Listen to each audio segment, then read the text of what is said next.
15절입니다. 마가복음 1장 15절.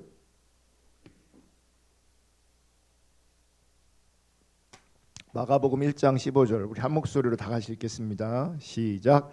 이르시되 때가 찼고 하나님의 나라가 가까이 왔으니 회개하고 복음을 믿으라 하시더라. 아멘.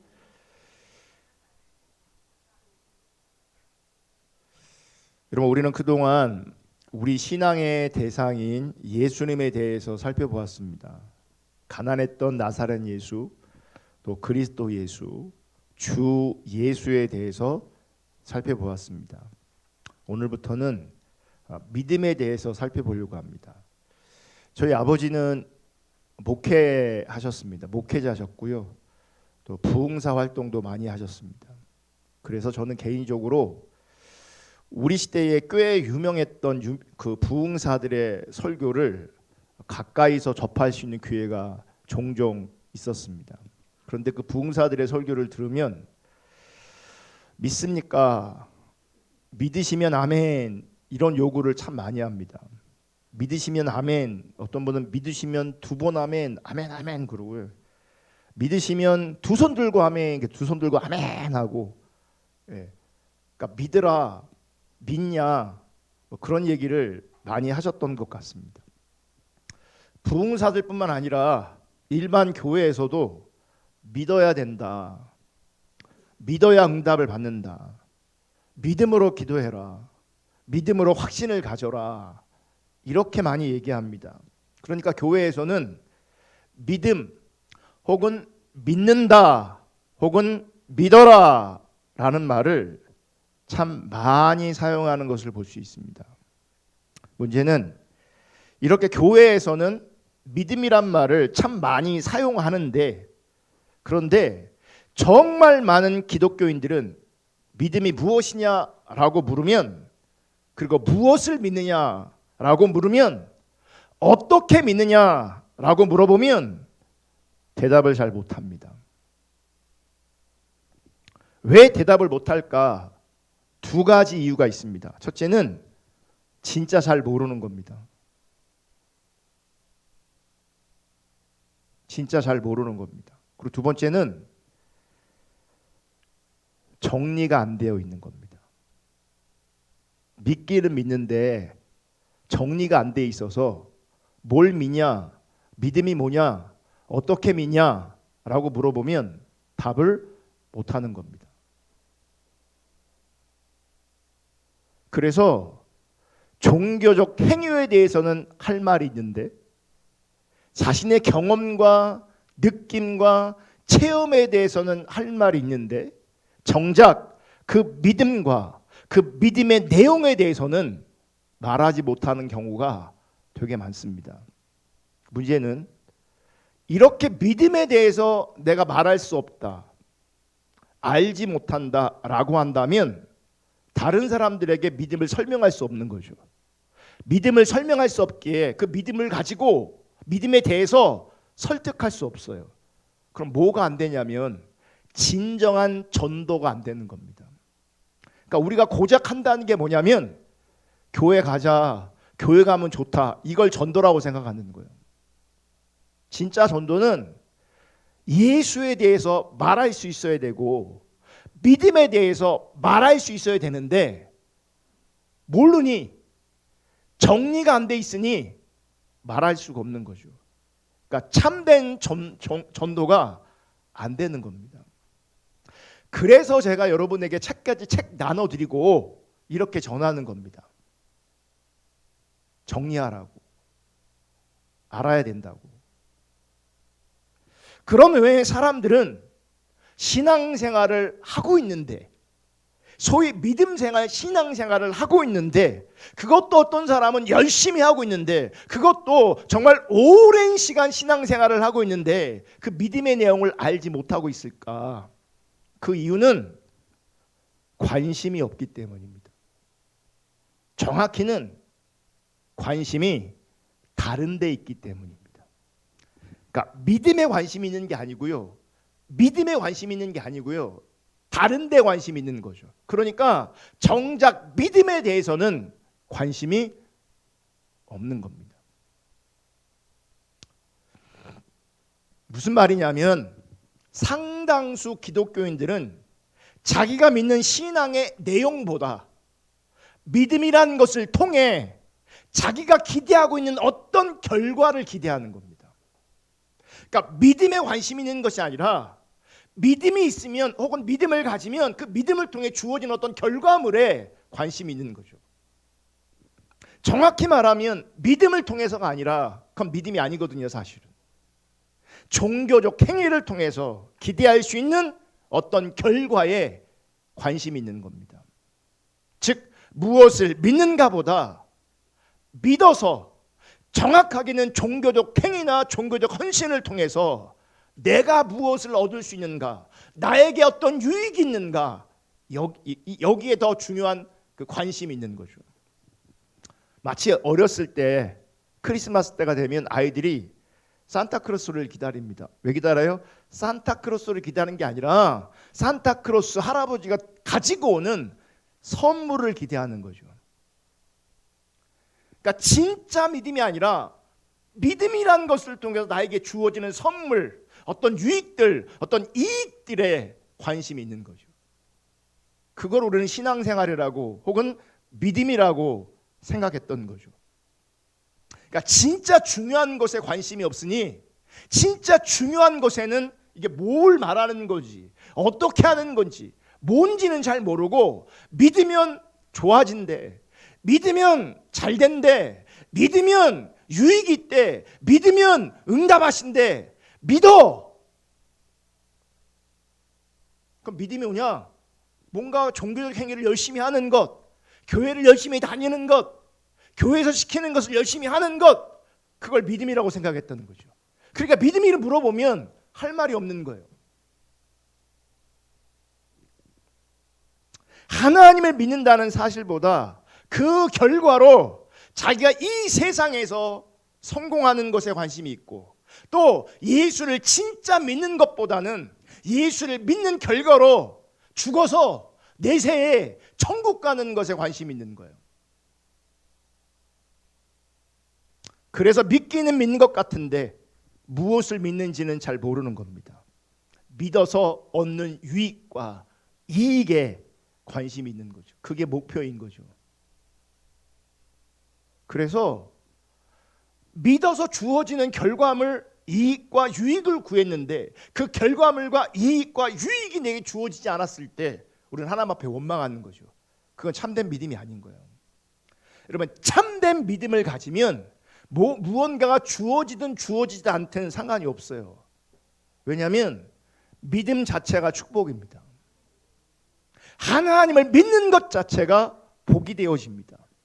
그래서 하나님을 믿는 것으로 말미암아 감사할 수 있고 기뻐할 수 있고 충분히 만족할 수 있게 되어지는 겁니다. 근데 진짜 믿음에 관심이 없으니 부산물에 관심이 있으니 그 부산물이 주어지지 않았을 때에 불평하고 원망하는 거죠. 절망적인 것은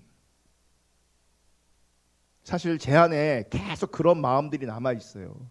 우리 교회 신앙생활 열심히 잘하시려고 몸부림치고 애쓰는 분들이 있어요. 참 감사해요. 여기까지 인도하시는 하나님의 은혜가 분명히 있어요.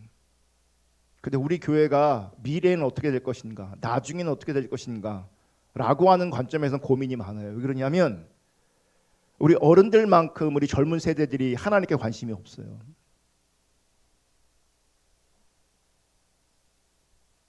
그러면 우리 교회 미래는 그렇게 소망적이지 않습니다.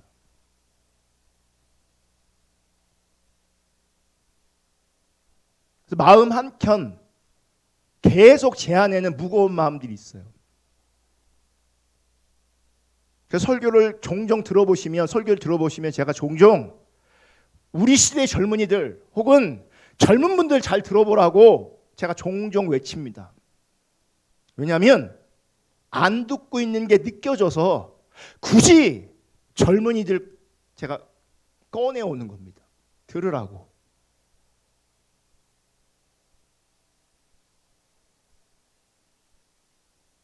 절망적인 것은 요즘 젊은 세대들은요, 신앙을 통해 얻어지는 결과조차도 기대하지 않습니다. 왜 그런지 아십니까? 그분들은 하나님 믿는 게 아니고 세상을 믿고 있습니다. 하나님 안 믿고 있습니다. 어른들은 믿음이라는 걸 통해서 결과물을 추구하는지는 모르겠지만, 그것도 잘못되어 있지만, 요즘 많은 젊은이들은 아예 믿음을 통한 그 결과물조차도 추구하지 않습니다. 신앙이 없는 게 아니고요, 사실은. 그걸 우리는 신앙이 없다라고 표현하거든요. 그러니까 어른들의 잘못된 신앙은 믿음을 통해서 자기가 원하는 결과물을 추구하는 건 거짓 신앙이에요. 그건 잘못된 신앙이에요. 그건 왜곡된 신앙이에요. 근데 오늘날 젊은이들은 거짓 신앙이 아니라 신앙이 없어요. 무신앙이에요. 문제는 말은 우리가 무신앙이라고 말하지만 그분들은 무신앙이 아니고요, 사실은 세상을 믿고 있는 겁니다. 어쩌면 거짓 신앙보다 더 심각합니다. 왜냐하면 거짓 신앙에 있는 분들은 종교적 열정이라도 있어요. 교회 생활이라도 열심히 해요. 시키는 거 열심히 하려고라도 해요. 그러다가 안 되는 자기를 발견하면서 참신앙으로 전환이 되는 거거든요. 그러니까 이렇게 되는 거예요. 무신앙에서 거짓신앙으로, 거짓신앙에서 참신앙으로 변화되는 겁니다. 세상을 믿고 있는 신앙의 자리에 있으면 신앙에 대한 관심도 열정도 없습니다. 그래서 종교생활도 교회생활도 잘 안 하는 겁니다. 잘 안 하는 거예요. 거짓이든 참이든 일단 열심히 해야 뭔가 쇼부가 나거든요. 세상을 믿고 있는 그들은 열심히 안 합니다. 열심히 안 해요. 그래서 제 마음이 참 힘이 들어요. 어떻게 해야 되나? 사실 많이 힘들어요. 어떻게 해야 되나?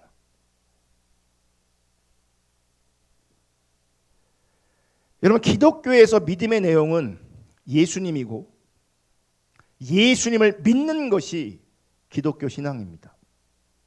믿음의 내용이 뭐라고요? 예수예요. 그래서 나사렛 예수, 그리스도 예수, 주 예수에 대해 살펴본 거예요. 믿음의 내용은 예수님이세요. 예수를 믿는 것이 기독교 신앙이에요. 그렇다면 예수를 믿는다는 말은 무슨 뜻인가? 예수의 무엇을 믿는다는 말인가?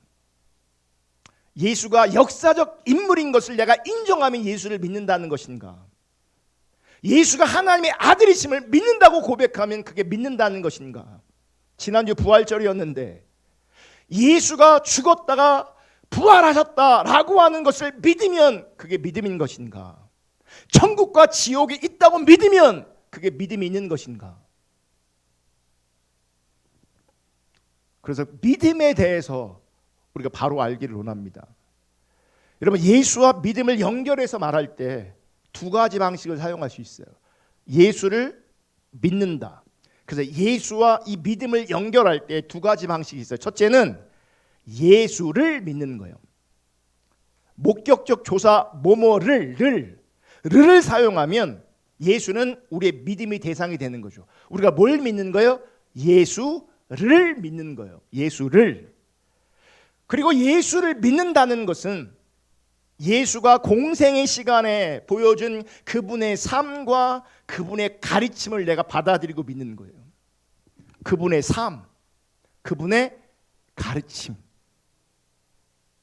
그러니까 우리는 이 믿음에 대해서 오해하는 게 뭐냐면 감정을 생각해요. 믿어지는 어떤 감정. 아니에요. 믿어지는 감정이 아니라 믿음의 대상이 예수고 그분의 삶과 그분의 가르침을 내가 믿는 거예요. 내가 받아들이는 거예요. 그러니까 느낌과 감정, 체험하고 상관이 없어요. 그러니까 보세요. 어떤 신기하고 요란한 어떤 능력을 경험하고 은사를 경험할지라도 그분의 삶과 그분의 가르침에 관심이 없다면 그분 참된 믿음이 아니에요. 아니에요. 그분의 삶, 그분의 가르침이 중요한 거예요. 우리는 그분의 삶을 믿는 거고 그분의 가르침을 믿는 거예요. 그게 예수를 믿는 거예요. 그래서 성경에 기록된 예수의 삶과 가르침의 그 내용에 대해서 아는 것이 너무나 중요한 거예요.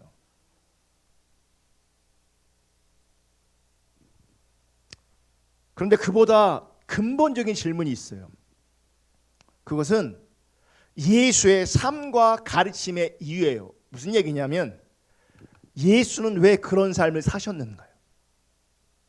예수는 왜 그렇게 가르쳤느냐예요. 우리가 뭘 믿는다라고요? 그분의 삶을 믿는 것이고 그분의 가르침을 믿는 것인데, 그렇다면 그분은 왜 그렇게 사셨으며 왜 그분은 그렇게 가르쳤는가? 그걸 알아야 되는 거죠. 그래야 믿음이 성립되는 거예요.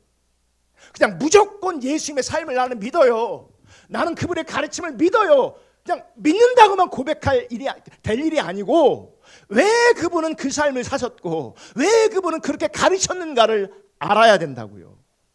아멘. 우리가 이 질문에 대답하려면 우리는 예수와 믿음을 연결하는 두 번째 방식, 다시 말하면 예수의 믿음에 대해서 알아야 돼요.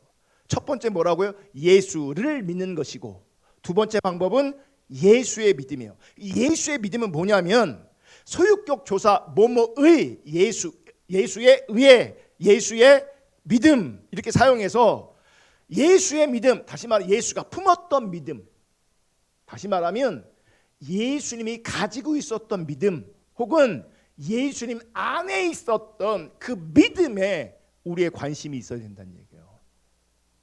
그분이 뭘 믿었는지, 그분이 어떤 믿음을 품고 계셨는지를 우리가 알아야 되는 거죠. 아멘.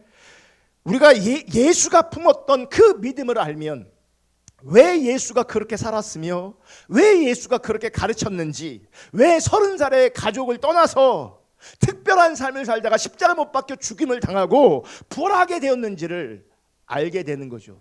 예수의 믿음을 알 때에, 예수 안에 있는 그 믿음을 알 때에. 아멘. 그러면 그때 비로소 예수를 믿는다는 그 개념, 또 예수의 믿음을 알아가는 그 개념 안에서 예수를 믿는다라고 하는 것이 무엇인지 알게 되는 겁니다. 여러분, 예수의 믿음을 바르게 알지 못하면 예수를 믿는 것은 맹목적인 믿음 혹은 거짓 신앙으로 흐를 가능성이 되게 큽니다. 그저 예수는 단순한 숭배의 대상이 되는 거죠. 그러니까 참된 믿음이 아니라 왜곡된 신앙이 되어지고 거짓 신앙이 되어지고 종교로 전락해 버리는 거죠. 그래서 예수를 섬기되 나를 잘되게 하는 신으로 섬기는 거예요. 그러면 그런 방식은 다른 이방 종교, 다른 종교도 항상 다 그런 구조 아래 있어요. 그러니까 예수라고 불러도 성경이 말하는 그 예수가 아닌 거예요. 그분의 삶을 모르면, 그분의 가르침을 모르면, 예수 안에 있던 그 믿음을 모르면 예수라고 불러도, 하나님이라고 불러도 그 앞에 똑같이 기도하고 예배하고 헌신해도 다른 종교가 되는 거예요. 아시겠어요? 또 예수가 왜 그렇게 살았는지 알지 못하면 우리는 왜 예수를 믿어야 하는지를 알지 못하게 되는 거죠. 여러분, 예수를 믿음, 예수의 믿음, 이건 별개가 아닙니다. 서로 연결되어 있는 거예요. 결국 예수를 믿는다는 말은 예수를 믿음으로 말미암아 예수 안에 믿는, 예수 안에 있는 믿음, 예수가 믿었던 그 믿음을 내가 가지는 걸 말하는 거예요. 그게 예수를 믿는다는 거죠. 그래서 예수님이 가지셨던 그 믿음을 우리가 알아야 예수가 요구하고 있는 믿음이 무엇인지를 알게 되어지고 예수가 요구하는 그 믿음을 우리가 추구하게 되고 우리 가지게 되는 거죠. 아멘. 그렇다면 예수는 어떤 믿음을 품으셨고 또 어떤 믿음을 우리 가운데 품으라고 말씀하시는지를 살펴보려고 합니다.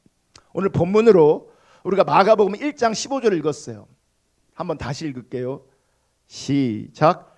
이르시되 때가 찼고 하나님의 나라가 가까이 왔으니 회개하고 복음을 믿으라 하시더라. 여기 보면 복음을 믿으라 그래 있어요. 복음을 믿으래요. 복음이란 말은 헬라어로 유한겔리온이라는 말인데 좋은 소식이란 뜻이에요. 그러니까 우리는 복음이란 말을 참 많이 쓰잖아요. 근데 이게 유한겔론이라고. 뜻은 뭐라고요? 좋은 소식이라고요. 이 유한겔리온은 예수님이 창작한 혹은 예수님이 만들어낸 단어가 아니에요. 원래 있었던, 원래 존재했던 말이에요. 그러니까 유한겔리온, 즉 복음이라는 말은 좋은 소식이잖아요. 그러니까 나에게 좋은 소식, 나에게 기쁜 소식도 뭐라고 부를 수 있는 거예요? 유한겔리온, 즉 복음이 되는 거예요.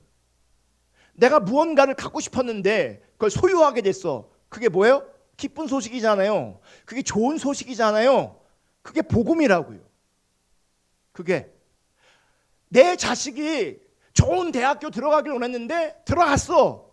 그게 좋은 소식이란 말이에요. 복음이란 말이에요. 월세 살다가 집을 사게 됐어. 좋은 소식이잖아요. 그게 복음이라고요. 복음. 그러니까 이런 관점의 복음은 이미 있었던 거죠. 그러므로 유한겔리온, 이 복음은 원래는 종교적 단어가 아니라 일반적인 단어였던 거죠. 나 이거 먹고 싶었는데 먹게 되었어. 이게 복음이에요. 일반적인 거죠. 일반적인 것. 그리고 이 유한겔리온, 즉 복음이라는 말은 당시에 정치적인 느낌을 주는 표현이기도 했어요. 그러니까 정치적으로 사용되었다고. 무슨 얘기냐면 그 시대는 로마 제국이 지배하던 시대였잖아요. 로마 제국이. 근데 로마 황제는 자기를 신이라고 여겼어요. 신이라고 주장했어요. 그래서 황제를 신으로 믿는 황제 숭배 신앙을, 황제를 숭배하는 종교를 만드는 거죠. 황제를 신으로 믿을 때 너희가 구원을 받는다, 복을 받는다 이렇게 가르쳤던 거죠. 그래서 유한겔리온은 황제의 탄생, 이게 좋은 소식이 되는 거, 복음이 되는 거죠.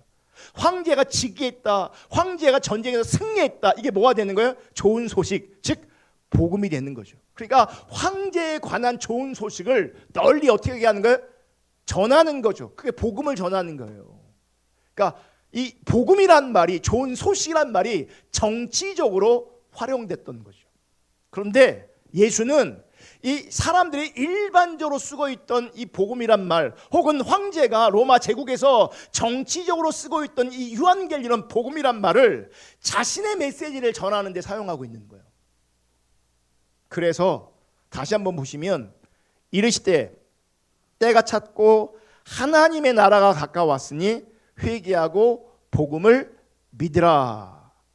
복음을 믿으라 그런 거죠. 그러니까 지금 말하는 좋은 소식 복음은 사람들이 일반적으로 생각하는 그런 좋은 소식, 혹은 로마 황제가 말하고 있는 복음, 그런 좋은 소식하고는 다른 걸 말하는 거예요. 다른 좋은 소식이 있다. 구별된 좋은 소식이 있다. 그 복음을 너희들이 믿어야 된다. 이렇게 말하고 있는 거예요. 그러면서 예수님은 때가 찼고 하나님 나라가 가까이 왔다 그러는데, 이 말은 이제 황제가 통치하는 나라는 물러갈 것이고 하나님께서 다스리시는 하나님 나라가 가까이 왔다. 하나님 나라가 도래할 것이다. 하나님 나라가 임박했다. 이렇게 말하는 거예요. 지금 보세요. 황제, 로마의 황제, 로마 제국, 로마 황제는요 절대적 권력을 가지고 있어요. 그러면 그 속에 있으면요 로마가 망할지를 알겠어요, 모르겠어요? 몰라요. 왜냐면 절대적 힘을 가지고 안 망할 것 같아, 안 무너질 것 같아.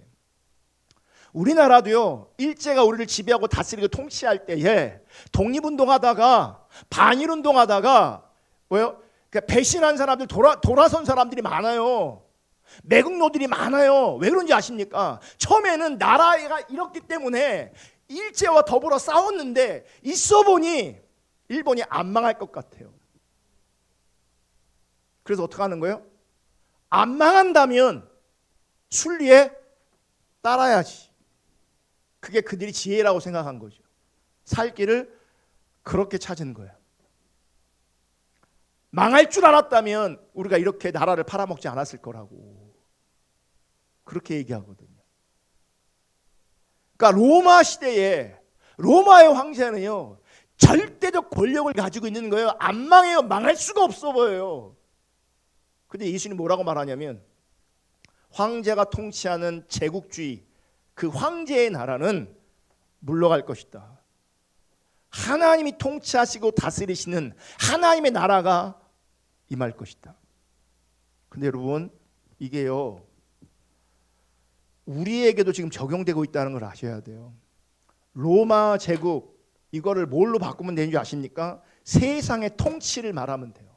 그러니까 이 제국주의 역사 가운데 있었던 이 제국주의를 바라보면 인간이 어떻게 살아가고 어떻게 존재하고 있는지를 샘플로 모델로 볼 수가 있는 거예요. 항상 인간의 역사는 그런 역사로 진행되고 있었어요.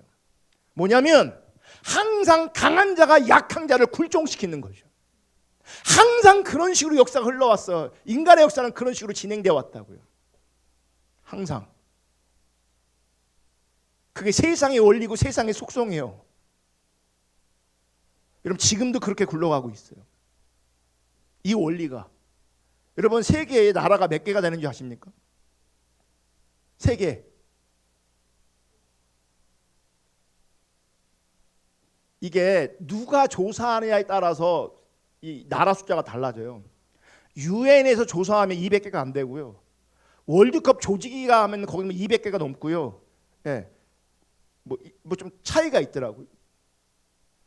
그러니까 뭐 이것저것 뭐 나라로 인정받지 못하고 뭐 어떤 나라 뭐 다 긁어 모으면 적어도 만약 230개 된다고 쳐보세요. 그러면 이걸 축소시켜서 230명이 있어. 그럼 230명이 여러분 어떻게 살 것 같으세요? 힘센 놈이 약한 놈 다스리고 부리면서 삽니다. 지금 똑같아요. 세계가 돌아가는 걸 보면 정의, 공의 이런 거 없어요. 누가 힘세냐예요. 아시겠어요? 이게 세상의 원리예요. 세상은 과거부터 지금까지 그렇게 돌아갔어요. 그러니까 이게 내 삶의 자리에서 내가 강자가 돼야지 이렇게 돌아가는 거예요.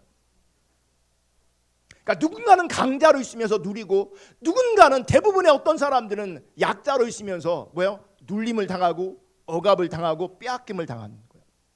이게 유치원에도 있고요. 초등학교에도 있고요. 중학교도 있고요. 고등학교도 있고요. 세상도 이렇게 작동되고 있어요.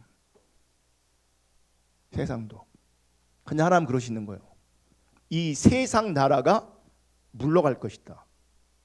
황제의 나라가 물러갈 것이다. 이 제국주의 안에서는요, 누가 힘이 세냐, 이게 경쟁하는 거거든요. 누가 높아질 것이냐, 누가 성공할 것이냐, 누가 힘을 가질 것이냐, 이거거든요. 이게 세상의 원리잖아요. 여러분 왜 힘쓰고 이렇게 피곤하게 애들 공부시키고 그러냐고요. 특별히 우리나라 애들은요 정말 불쌍한 애들이에요. 놀 시간이 없어요. 되지도 않는 공부를 시켜요. 다 변호사하고 다 판사하는 거 아닌데, 다 의사하는 거 아닌데, 다 자기 몫이 있고 자기 자리가 있을 것인데 되지도 않는 애들 그 경쟁에 끼워 넣어요. 죽을 맛이지. 할 만한 애들이 그 경쟁에 들어가 있으면 거기서 되는 애는 되거든요. 되지도 않는 애 거기 들어가 있잖아요. 걔 엄청 피곤해요. 그 결국엔 포기하게 돼 있어요. 중요한 건 내가 누구냐, 그리고 인간은 어떻게 살아야 되느냐, 그리고 건강한 구조를 만들고 하나님 나라를 만들어야 되는, 그게 안 되면요 누군가는 죽어나는 거예요. 정말 죽어나고 있어요. 그러니까 다 병들어 있어요. 그래서 엄청난 왜곡이 있어요. 우리 인간들에게, 특별히 한국 사람들한테. 관계를 못해요. 나중에 설명하겠지만. 그래서 많이 가지고 있던 적게 가지고 있던 사실은 행복하지 않아요. 많이 배우든 많이 안 배우든 행복하지 않다고요. 여러분 의사가 다 좋은 게 아니에요. 어제 신문 봤는데 어떤 의사가 간호사한테 성추행해 갖고 걸렸어. 이런 의사가 한둘이 아닐 수 있거든요. 그러면 의사가 중요한 게 아니잖아요. 사람 됨이 중요한 것이. 근데 우리는 의사만 만들려고 하고 검사만 만들려고 하고 성공한 사람만 만들어 놓으려고 한단 말이에요. 사람 대문 놓쳐버리고. 근데 기억하세요.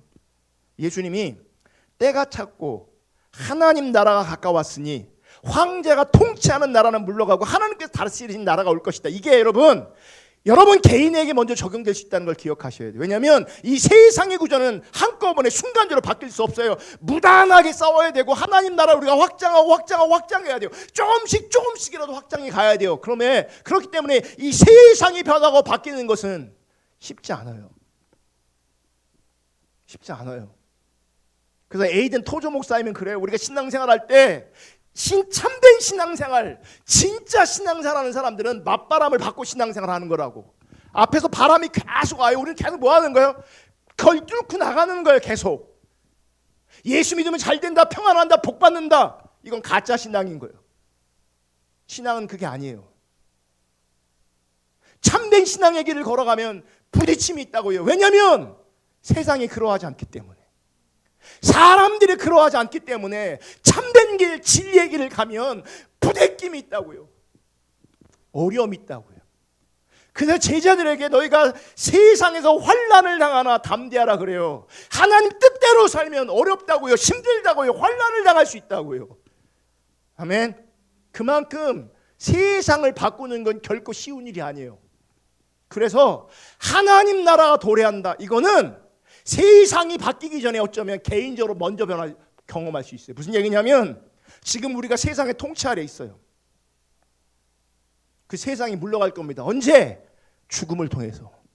죽음을 통해서 세상 나라는 떠나갈 것이고 우리 가운데 뭐가 점점 가까워오고 있어요? 하나님 나라가 가까워오고 있다고요.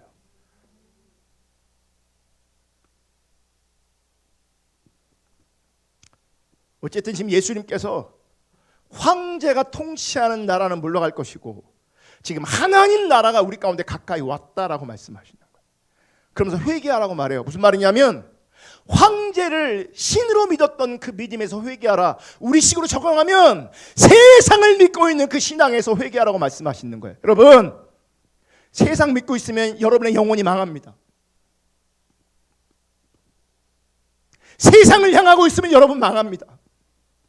잠시 여러분들이 부자로 살 수 있을지 모르겠지만, 온갖 부귀영화를 쾌락을 누릴지 모르겠지만, 여러분 세상을 믿고 세상을 따라가고 있는 그 자리에서 반드시 심판이 있고 망합니다.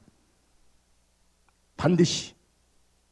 그리고 하나님이 특별히 심판하지 않아도 60, 70, 80 되면 내가 세상에서 누릴 수 있는 것은 하나도 없습니다. 맞아요, 틀려요? 근데 제가 지난주도 그런 얘기 했잖아요. 제가 원고에 쏘는 게 아니에요.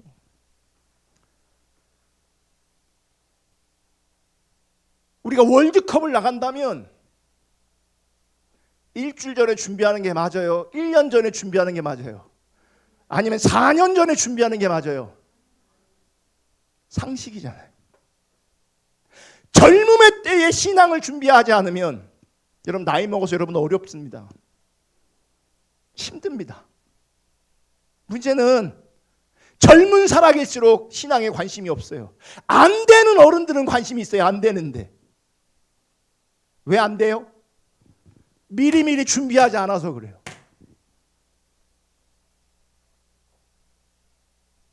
부모들은 그런 자녀를 위해서 하나님 앞에 참된 신앙을 위해서 준비시켜야 되는데 준비시키지 않았어요. 그냥 막연하게 신앙생활 잘하면 좋겠다. 근데 실상은 세상에서 잘 나가면 좋겠다, 성공하면 좋겠다 이러고 있단 말이에요. 시험 기간에 교회 안 와도 상관없어. 성적이 중요하니까.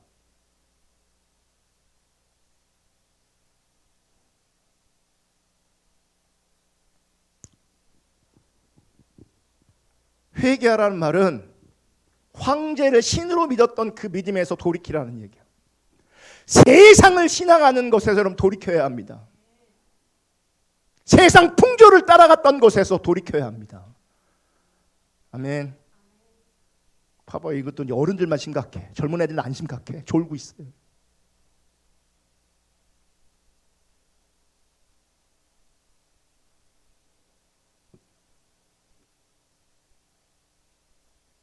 그리고 복음을 믿으라고 하는 그 말은 제국의 복음이 아니라 힘이 지배하고 있는 이 세상의 복음이 아니라 예수가 가르치고 예수가 보여준 그 복음을 믿으라는 거예요.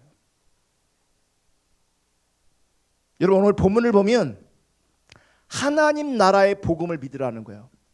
이 복음이란 말이 일반적으로 사용되는 좋은 소식일 수도 있고 정치적으로 사용될 수 있는 좋은 소식일 수 있지만 예수님이 말하는 참된 좋은 소식은 하나님 나라가 우리 가운데 임하는 것입니다. 하나님 나라가 우리 가운데 임하는 거라고요. 아멘. 우리가 인생 살다 보면 잘못 살아서 후회하는 게 참 많아요. 내가 과거로 돌아가면 이렇게 안 살았을 것인데 라고 하는 게 참 많아요. 나이가 들면 들수록 많아져요. 그런데 이제라도 하나님 나라의 복음을 내가 회복한다면 그분에겐 소망이 있고요. 그분은 잘 사는 겁니다. 왜냐하면 하나님 나라가 임하는 게 소망인 게 좋은 소식이에요. 진짜 참된 소망은, 참된 좋은 소식은 하나님 나라가 우리 가운데 임하는 거예요. 그래서 하나님 나라의 복음을 믿으라고 말하는 거예요. 그러면서 예수는 하나님 나라가 임했음을, 도래에 있음을 알리는 복음을 믿으면, 그러니까 복음을 믿었으면서 또 그 믿음을 믿으라고 선포하는 거죠. 그 하나님 나라를 믿고 그 하나님 나라를 선포하고 있는 거예요. 누가요? 예수가. 그러니까 예수를 믿는다는 말은 예수가 믿고 예수가 전했던 그 하나님 나라의 복음을 받아들이고 믿는다는 걸 말하는 거예요. 우리는 이 세상을 살아갈 때 이렇게 살면 나한테 유익이 있겠구나라고 하는 것들을 선택해요. 계속. 이렇게 가면 돈이 벌리겠구나. 이렇게 가면 나에게 유익이 있겠구나. 대부분은 이런 관점으로 뭔가를 선택하고 있는 거예요. 그래, 안 그래요? 그럼 내가 왜 그걸 선택하는지 아세요? 사실은 선택했을 때의 그 결과를 내가 바라보고 있는 거잖아요. 그건 믿음이 작동하는 거예요. 그러니까 우리 모두는요, 이 땅에서 사실 뭐가 작동하고 있냐면 믿음을 토대로 해서 움직이고 있는 거예요. 내가 아무리 공부를 열심히 해도 공부만 잘한다고 뭔가 되는 게 아니잖아요. 공부하고 준비해서 내가 뭔가를 선택하는데 그 선택의 자리에는 항상 뭐가 작동하냐면 믿음이 작동해요. 잘 될 거야. 유익이 있을 거야. 확실해. 그런 믿음이 작동하고 있어요. 그러니까 우리는 성경에서 말하는 믿음이냐 아니면 내가 원하는 믿음이냐를 선택하고 있는 거예요. 성경은 예수를 믿으라고 말하는 것이고 예수를 믿는다는 것은 예수가 믿고 전한 그 하나님 나라의 복음을 믿는다는 것이에요. 이거 말고는 다 자기를 믿는 거예요. 자기 확신, 자기 경험을 믿는 거죠. 자기 바램을 믿는 거예요. 그래서 선택을 하는 거예요. 그러니까 우리는 다 사실은 뭐가 있는 거예요? 믿음이 있는 거죠. 하나는 하나님 앞에 합당한 믿음이 있는 것이고 하나는 하나님과 상관없는 믿음이 있는 거예요. 그러면 우리가 알아야 될 것이 예수를 믿는다는 것은 예수가 전한 하나님 나라의 복음을 믿는다는 것인데 그럼 하나님 나라의 복음은 무엇인가? 다양한 방식으로 설명할 수도 있겠지만 4가지 단계로 설명할 것이고 오늘은 시간 관계 때문에 첫 번째 내지는 두 번째까지 전하려고 합니다. 첫 번째는 창조예요. 창조가 뭔지 아십니까? 하나님 나라의 시작인 겁니다. 하나님 나라 언제 시작되었는가? 창조로부터 하나님 나라가 시작된 겁니다. 그럼 예수님은 하나님이시잖아요. 근데 그분은 인간의 몸을 입고 오셨잖아요. 그러니까 인간의 문화 안에서 설명하자면 예수는 구약 성경을 알았고 읽었어요. 복음을 선포할 때, 복음을 가르칠 때 예수님은 구약을 인용하셨어요. 그냥 구약을 알았다는 거죠. 구약 성경의 처음이 뭐예요? 창세기죠. 창세기로부터 구약이 시작돼요. 창세기는 뭘 말해주고 있어요? 세상의 유래. 세상이 어떻게 존재했는가. 이거 굉장히 중요한 겁니다. 이게. 창세기 1장 1절 태초에 하나님이 천지를 창조하시니라. 하나님이 세상을 창조하셨어요. 그래서 하나님 나라가 시작되었어요. 아멘. 예수도 그렇게 믿었다고요. 그러니까 예수님은 하나님께서 세상을 창조하셨음을 예수가 알았고 믿었다는 거죠. 그러므로 세상은 창조주 하나님께서 지으신 피조물이라는 거예요. 이게 우리의 믿음의 시작. 이거는 감정과 느낌이 아니라 인정해야 되는 거예요. 하나님은 창조주다, 세상은 피조물이다. 여기에 감정과 느낌이 뭐가 필요해요? 감정과 느낌이 아니에요. 어떤 경험이야. 어떤 경험을 해서 이걸 믿어지겠냐. 이건 내가 뭐 하는 거예요? 하나님을 하나님으로 혹은 하나님의 창조로, 하나님의 창조주로 나는 피조물로 뭐 해야 되는 거예요? 인정해야 되는 거예요. 그게 믿음이에요. 하나님께서 맨 처음 창조하신 세상의 모습은 어땠는가? 여러분, 하나님께서 세상을 어떻게 말씀으로 창조하셨어요. 그죠? 그리고 말씀하시면 성경을 보면 그대로 되니라, 그대로 되니라, 그대로 되니라 이렇게 돼. 이게 무슨 말이냐면 하나님께서 세상을 만드실 때에 하나님의 통치가 하나님 말씀하신 대로 그대로 실현되었다는 거예요. 말씀한 그대로 됐다는 거죠. 하나님의 통치가 그대로 실현되는 거예요. 또 하나님이 만드신 창조하신 이 세상은 하나님 보시기에 좋았더라, 하나님 보시기에 좋았더라, 좋았더라, 좋았더라 이렇게 반복적으로 말씀하고 있는 걸 볼 수 있어요. 그러니까 창조된 최초의 세상은 하나님 보시기에 선하고 아름다웠어요. 좋았어요. 그러니까 하나님의 기준으로 평가할 때 세상은 하나님 보시기에 선하고 아름다운 세상이었어요. 아멘. 그리고 그곳에 인간을 두신 거죠. 인간을 두시면서 사람을 창조하시면서 복을 주시면서 생육하고 번성하고 땅에 충만하고 땅을 정복하라 이렇게 말씀하셨어요. 창세기 1장 28절.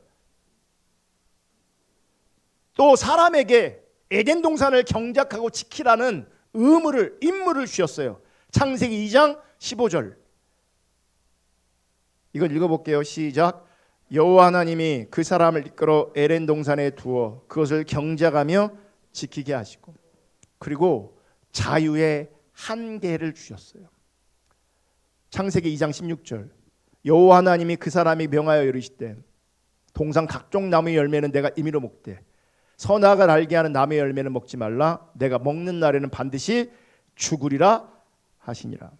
하나님께 지으신 세상은 그분의 통치가 이루어지는 선하고 아름다운 세상이었어요. 그리고 일꾼으로 임명된 사람들, 하나님의 대리자로서 하나님의 형상으로 지음받은 인간은 제한된 자유가 있었지만 그럼에도 불구하고 하나님과 친밀함을 통해서 하나님 대신 이 땅을 다스리고 통치할 수 있는 권세가 주어졌고 그들은 그 하나님의 대리자로서의 순종의 삶을 살았어요. 그래서 에덴 동산의 삶은요, 인간에게 제한은 있었지만 충분히 행복했고 충분히 만족스러웠어요. 그러니까 예수는 창조를 믿었고 하나님의 다스림, 다시 말하면 하나님 나라를 믿었어요. 두 번째, 타락.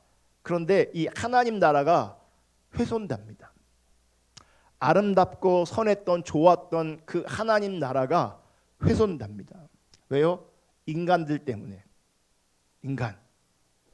뭐냐면 제한된 자유를 주었다고 했잖아요. 그 제한된 자유가 뭐게요? 선악과를 따먹지 말라는 거였어요. 그런데 그들이 선악과를 따먹죠. 불순종하는 거죠. 그러니까 하나님의 주권적인 통치를 벗어나 하나님 중립적인 삶에서 자기 중립적인 삶으로 전환되어지는 겁니다. 그래서 우리가 십자가 복음을 통해서 듣고 배웠지만 타락의 본질은 다른 게 아니에요. 하나님의 주권적인 통치를 떠나 자기 중립적인 삶을 사는 것이 타락의 본질이에요. 그게 죄의 본질이에요. 제가 젊은 분들한테 다시 한번 얘기하는데 제가 성경 공부하면서 어른들한테 물었어요. 결혼할 때 하나님 중립적으로 배우자를 선택한 분 손 들어보라고. 한 명도 없어요. 제가 그랬어요. 그래서 여러분의 인생이 꼬인 거라고, 힘든 거라고. 근데 어른들은 다 얘기해요. 다 동의합니다. 100% 동의합니다. 100%.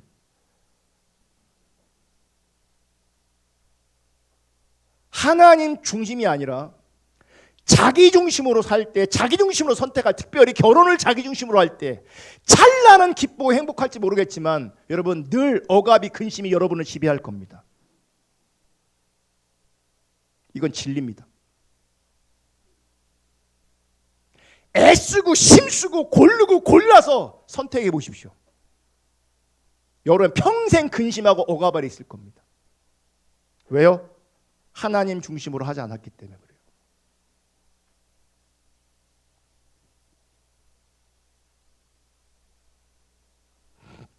성경을 보면 하나님 말고 자기 자원 자리에서, 자기 중립적인 자리에서 내가 선택하잖아요. 그걸 죄를 더하다고 계속 얘기해요. 나는 지혜라고 생각했어요. 저게 살 길이라고 생각했어요. 그게 성경은 죄를 더하는 거라고 얘기해요. 그리고 네가 의지했고 네가 선택한 그것으로 말미암아 그것이 수치가 되고 수욕이 될 거라고 말해요. 진리입니다. 그래서 어른들은 지나갔고, 다시 한번 말씀드려요. 젊은이들 제발 하나님 중립적으로 결혼할 수 있기를 주님의 이름으로 축복합니다. 제발. 근데 보세요. 내가 하나님 중립적인 사람을 선택하려면 내가 하나님 중립적인 사람이어야 됩니다. 나는 자기 중심인데 하나님 중립적인 사람이 왜 나를 좋아하고 왜 나를 사랑합니까? 여러분 기억하세요. 여러분을 좋아하는 누군가가 있다면 자기 중심으로 좋아하는 겁니다.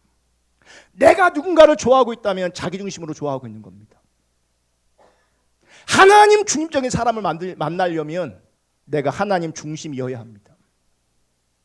죄송하지만 내가 이렇게 연결시키고 소개시켜주고 싶어도요, 여러분이 하나님 중립적이지 않으면 소개시킬 수가 없어요. 누구 인생 망치려고. 누구 인생을 망치려고요. 적어도 하나님 중심인데 하나님 이렇게 엮여져야 뭔가 되지. 그럼 제가 여러분들을 바라볼 때 이 친구는 정말 하나님 중심이야, 귀해, 소중해. 그러면 찾겠죠. 누가 하나님 중심인가? 그걸 만나게 하겠죠.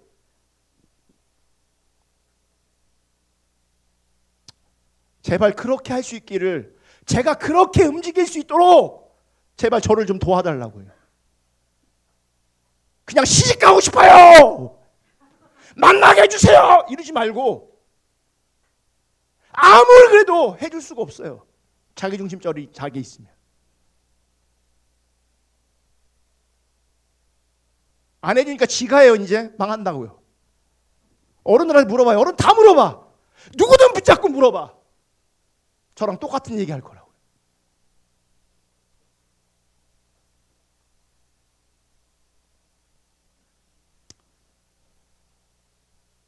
왜 인간이 범죄하게 되었는가? 창세기 3장 4절 5절 읽겠습니다. 다 같이 시작. 뱀이 여자에게 이르되 너희가 결코 죽지 아니하리라. 너희가 그것을 먹는 날에는 너희 눈이 밝아져 하나님같이 되어 선악을 알 줄 하나님이 아시니라. 인간이 하나님의 주권적인 통치안에 거하지 않고 범죄한 이유는, 첫 번째 이유는요, 교만 때문이에요. 뭐예요? 하나님처럼 되고 싶은 거예요. 하나님처럼. 죄송하지만 여러분들이 하나님의 주권 아래 있지 않으면 지금 아담과 하와가 범한 죄를 똑같이 범하고 있는 거예요. 하나님의 주권 아래 있지 않으면, 하나님의 뜻 아래 있지 않으면, 하나님 중적인 삶과 하나님 중적인 선택의 자리에 있지 않으면 여러분들은 아담과 하와가 타락했던 그 타락의 현장 똑같이 있는 겁니다. 그 타락의 상태에 똑같이 있는 겁니다. 인간은요, 자기 위에 누가 있는 거 싫어합니다. 자기가 최고가 되고 싶어 합니다. 명령 받는 자가 아니라 명령하기를 원합니다. 하나님의 기준을 따라 선과 악을 판단하는 것이 아니라 자기 기준에 따라 선과 악을 판단하려고 합니다. 그래서 뱀의 유혹에 넘어간 겁니다.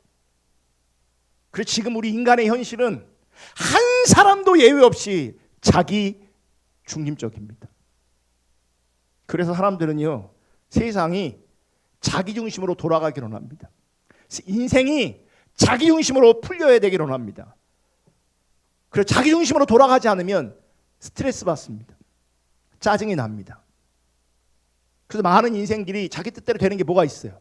누가 자기 마음대로 자기 뜻대로 됩니까? 물어보세요. 예? 물어보라고. 나는 잘 모르겠으면 물어보라고. 배우자가 내 마음대로 됩니까? 자식이 내 마음대로 됩니까? 일이 내 마음대로 됩니까? 돼요? 왜 안 됩니까? 다 자기중심이기라 그래요. 다 자기중심이에요. 다. 나중에 말하겠지만 자기중심과 자기중심이 만나니 갈등할 수밖에 없는 거예요. 그 어떤 관계일지라도. 그래서 행복할 수가 없는 거예요. 범죄한 또 다른 이유가 있는데 그것은 탐욕입니다. 탐욕, 탐심. 여러분, 하나님과 친밀한 교제 가운데 살도록 지음받은 인간이 이제 하나님 없이 살게 됩니다. 그럼 하나님의 빈자리가 생기겠죠. 엄청난 큰 공허가 인간들한테 있습니다. 이 공허함 때문에 다른 하나님 말고 다른 무언가로 채우려고 합니다.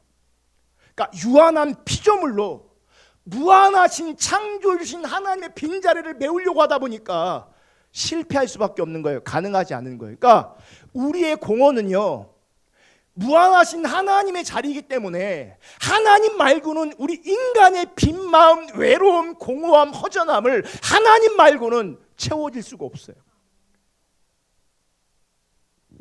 채워지지 않아요. 그래서 우리 인간은 늘 결핍이 있고요, 공허가 있고 외로움이 있는 겁니다.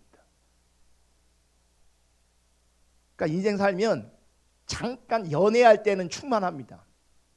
너 없으면 안 돼. 근데 그 시기 지나면 여전히 외롭습니다. 여전히 나 혼자입니다. 내가 의지할 때 이상 나를 위로해 줄 사람 없어요. 없어요. 안 된다고요, 그게. 근데 여전히 기대하고 실망하고 기대하고 실망하고 기대하고 실망하고, 뭔가 코미디하는 것 같아. 기대하고 실망하고. 맨날 이러고 있어. 기대하고 실망하고 기대하고 실망하고 그러다가 다 늙어버렸어.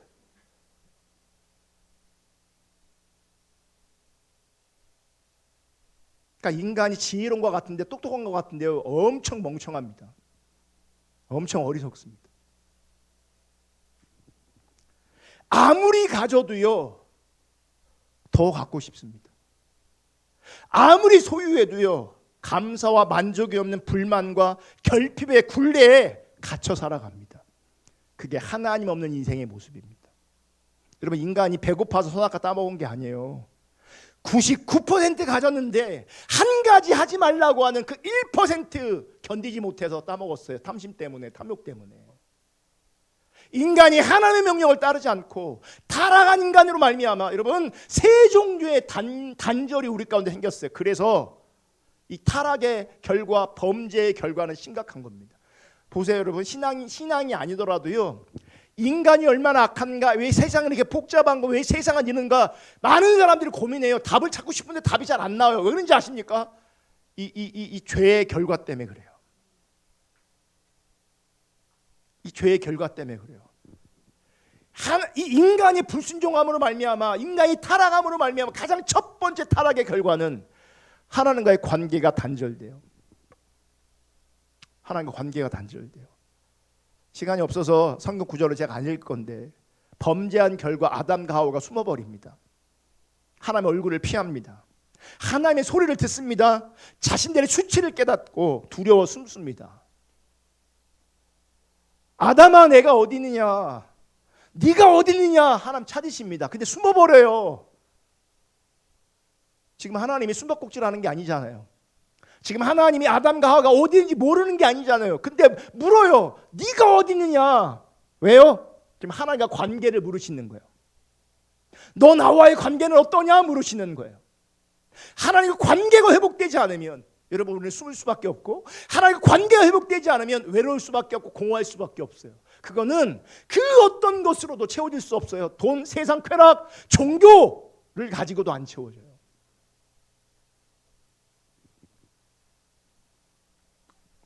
하나님과의 단절은 또 다른 단절과 연결되어지는데, 그것은 사람과의 단절입니다. 창세기 3장 12절, 이건 다 읽을게요. 시작. 아담이 이르되 하나님이 주셔서 나와 함께 있게 하신 여자, 그가 그 나무 열매를 내게 주므로 내가 먹었나이다. 뭐예요? 원래 아담과 하와는 하나였어요. 너는 내 뼈요, 뼈 중에 뼈요, 살 중에 살이라. 이게 뭐냐? 뭔지 아세요? 사랑 고백이요. 웃기는 사랑 고백이죠. 우리가 프로포즈 할 때 너는 내 뼈야, 너는 내 살이야 이렇게 안 하잖아요. 얼마나 분위기가 없어요. 너는 내 뼈다귀야 이상하잖아요. 근데 지금 아담은 하와한테 그렇게 사랑 고백을 했어요. 뼈 중에 뼈요, 살 중에 살이라. 이게 뭐냐면 이게 번역해서 그런 건데 그 말의 의미는 너는 나야. 너는 나야라는 의미예요. 그만큼 아담은 하와를 사랑했고 하와도 아담을 사랑했어요. 그런데 지금 뭐예요? 범죄한 이후에 책임을 회피해요. 죄 때문에. 우리는 인생 살 때 그런 게 되게 많이 합니다. 너 때문에 내가 불행한 거야. 너 때문에 내가 힘든 거야.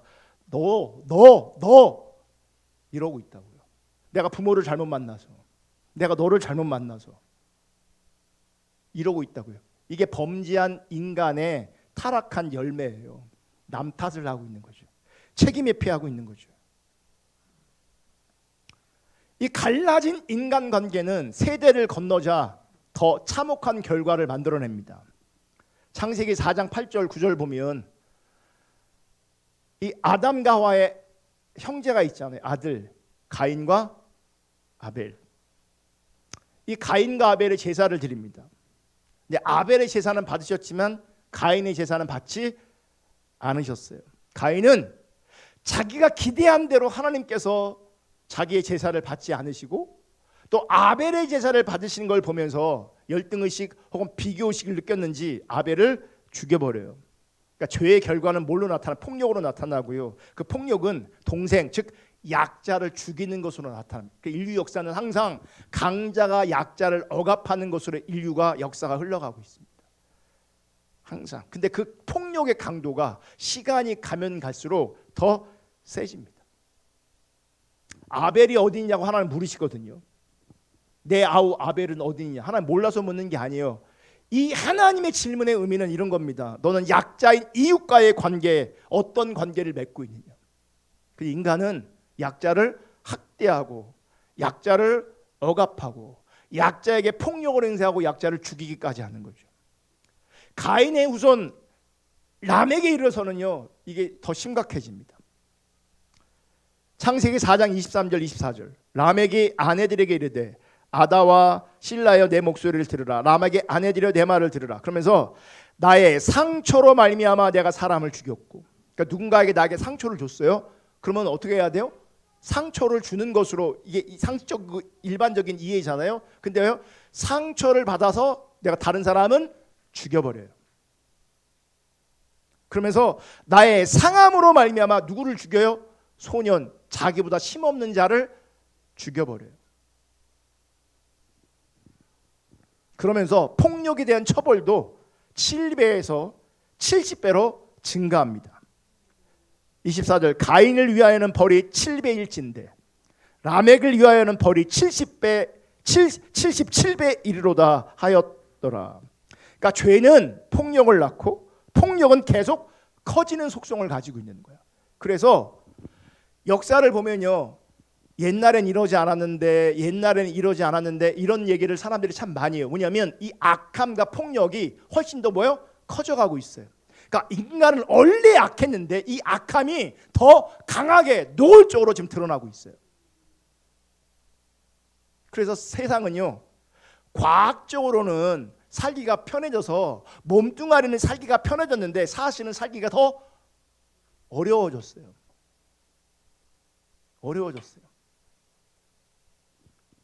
그리고 그 폭력의 피해자는 항상 약자였어요. 하나님과의 관계 단절은 이렇게 인간 사이의 관계 단절로 나타납니다. 세 번째 죄의 결과는요 세상과의 관계 단절이에요. 뭐냐면 자연, 하나님이 지키라고 하셨는데 보존하라고 하셨는데 관리하라고 하셨는데 뭐예요? 파괴하는 거죠. 그러니까 저항하지 못하는 자연은 처음엔 인간의 교만과 인간의 탐욕으로 말미암아 자연은 속수무책으로 무너집니다. 피해자가 됩니다. 근데 결국 인간의 범죄에 대한 심판자가 누군지 아십니까?